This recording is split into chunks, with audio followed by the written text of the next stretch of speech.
വയനാട് മുണ്ടക്കയിലെ ഉരുൾപൊട്ടൽ കോഴിക്കോട് മലപ്പുറം ജില്ലകളുടെ അതിർത്തി ഗ്രാമങ്ങളായ നായാടംപൊയിൽ വെണ്ടേക്കുംപൊയിൽ മലയോര ഗ്രാമങ്ങളും ഭീതിയിൽ. ടൂറിസത്തിന്റെ മറവിൽ വലിയ നിർമ്മാണ പ്രവൃത്തികളാണ് വെണ്ണേക്കോട് മുതൽ നായാടംപൊയിൽ വരെ നിലനിൽക്കുന്നത്. കൂടരഞ്ഞി പഞ്ചായത്തിന്റെ ഭാഗമായ കക്കാടംപൊയിലിനോട് ചേർന്ന് കിടക്കുന്ന ഊർങ്ങാട്ടിരി പഞ്ചായത്തിന്റെ ഭാഗത്തുള്ള സ്വകാര്യ വ്യക്തിയുടെ ടൂറിസം പാർക്ക് വെണ്ടേക്കുംപൊയിൽ നിവാസികളുടെ ഉറക്കം കെടുത്തുകയാണ്.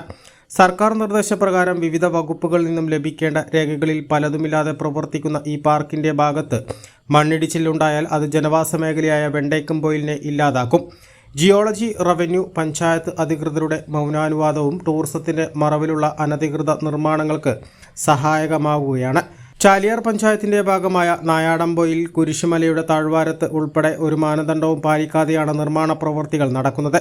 ഏറ്റവും കൂടുതൽ മണ്ണിടിക്കലും കുന്നിടിക്കലും നടക്കുന്ന ഈ മലയോര മേഖല സമുദ്രനിരപ്പിൽ നിന്നും 2000 അടി ഉയരത്തിലാണ്.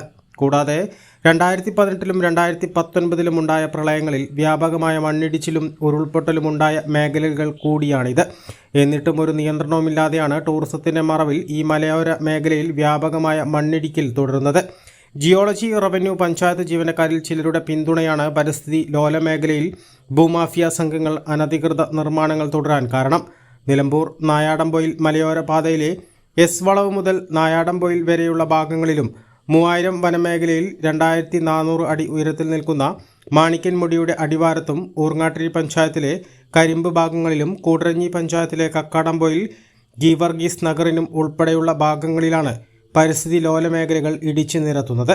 ഈ മേഖലയിൽ ഉരുൾപൊട്ടൽ ഉണ്ടായാൽ ഉത്രാടംപുഴ വഴി കുറുവൻ പുഴയിലേക്കെത്തും. മൂലേപ്പാടം, ഇടിവണ്ണ, അകമ്പാടം വരെ ഇത് പ്രതിഫലിക്കുകയും ചെയ്യും. വയനാട് മുണ്ടക്കൈ ദുരന്തത്തിന്റെ പശ്ചാത്തലത്തിൽ ഇത്തരം നിർമ്മാണങ്ങൾക്കെതിരെ അധികൃതർ നടപടി എടുക്കുമെന്നാണ് ജനങ്ങളുടെ പ്രതീക്ഷ.